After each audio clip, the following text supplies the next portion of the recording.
Hello, I'm Michele Chiari and I'm a PhD student from Politecnico di Milano. This talk is about our work on the verification of floating point C and C++ programs which contains call to mathematical library functions.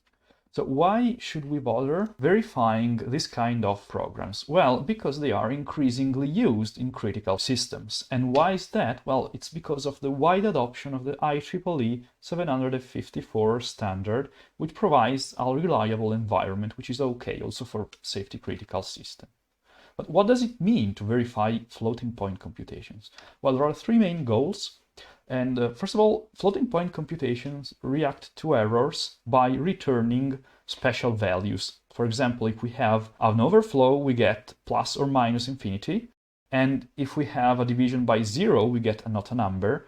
If a function is called with a value outside of its domain, we get another number. These special values might seem apparently harmless, but actually they can create very nasty bugs if they are not checked. For example, if we try to convert an infinity or not a number to an integer, we get an undefined behavior, which is very bad.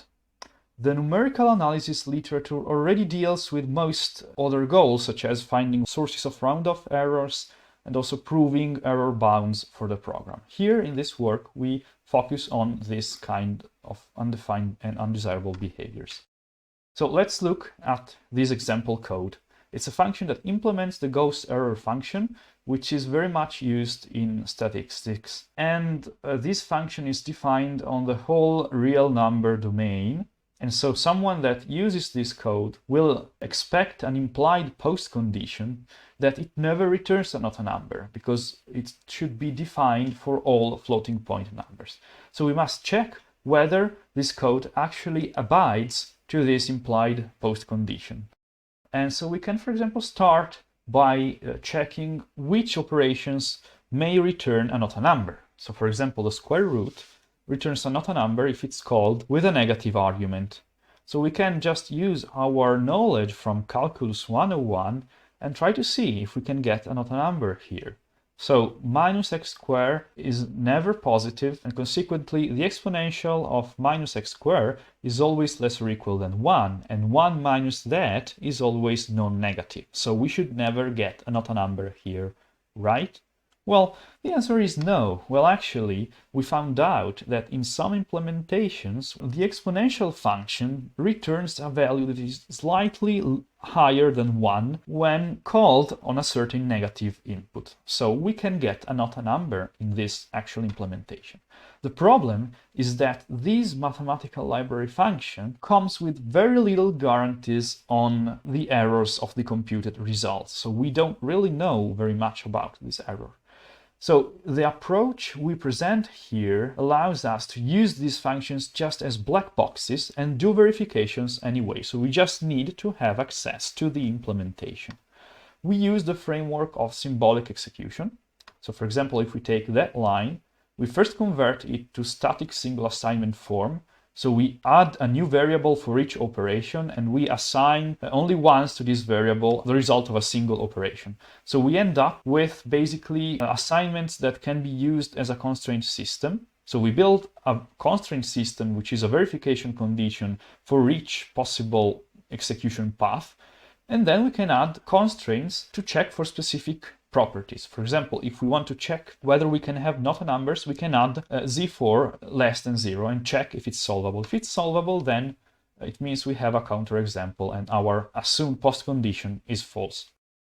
We use interval consistency to solve these constraint systems, which is a technique which comes from the constraint satisfaction problem domain. We first assign an interval domain to each variable. In this case, we add all the floating point numbers to them. And then we use projection algorithms or filters, which removes values that do not satisfy the constraint system. So if in the end we get empty domains, it means the constraint system is not satisfiable. Otherwise, it means we found a solution. So we can start here with z4 must be less than 0. So we remove from its domain all the positive numbers. Then we have z4 equal 1 minus z3. So we remove from the domain of z3 all numbers lower than 1 or equal to 1. And we go on by applying the propagation algorithms for all the constraints that we have. And finally, we end up with the solutions in the interval for z1. And all of the filters for these constraints are already present in the literature. We just need to provide the one for the exponential and mathematical library functions. So how can we make these projections? Well, since most of these functions are monotonic, the exponential is monotonic. For example, if we need to find a direct projection, so we infer the values for the output from those of the input, we can just compute the function on the bounds of the input domain. So we get the bounds for the output. But this works only on monotonic functions. But are these functions really monotonic? Well, actually, no. We found out by exhaustive testing of the most common implementation that very often they are not. So in this example here, we have a function which is overall increasing, so overall somehow monotonic, but there are some small drops in the function graph, and we call them glitches. So these drops invalidate this monotonicity because the function, instead of increasing, goes down a little bit. But luckily, we found out they are usually few, they are shallow and narrow. So we developed algorithms that work with just this very general data about them. So for each function implementation, we need to know the total number of glitches, their maximal depth, and their maximal width, which are things that we can just find by exhaustive testing, at least for the single precision floats. Then, how can we fix the direct projection? For example, here we have a function with two glitches, and we need to compute the values for the range of the function, starting from the input. So if we just use the naive projection, which is the one we saw before, we get this interval. But actually, due to the glitches, the right one should be this one, which is larger. So we remove some values from the output domain, which are actually solutions to the constraint system. So since we have information about the maximum depth of glitches, we can just add and subtract that to the bounds that we just found.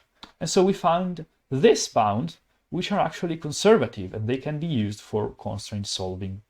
Things are a little bit more complicated for the inverse projection, which is the one that starts from the output values and tries to find the interval for the input values.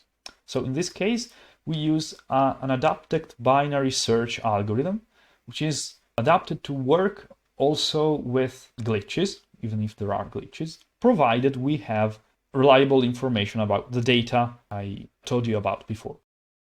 And these algorithms retain their logarithmic complexity, so they are still very fast. We implemented this approach in the Eclair software verification platform, and we compared it with the naive filters in the state of the art on a benchmark made of real-world code. We found out that our approach finds 26 anomalies more than the naive approach.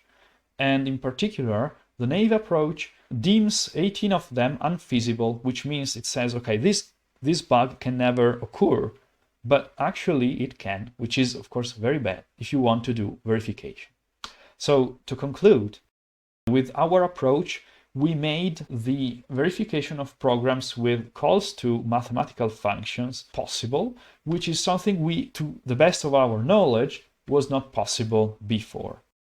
There are some caveats because we must have this data about glitches, and it can be gathered by exhaustive testing for at least single precision floating point numbers, and we can rely on that provided by the vendors of mathematical libraries in other cases. If this information is not correct, not so reliable, we can still find a fair amount of bugs. So it still works. We just cannot rule unwanted behavior out.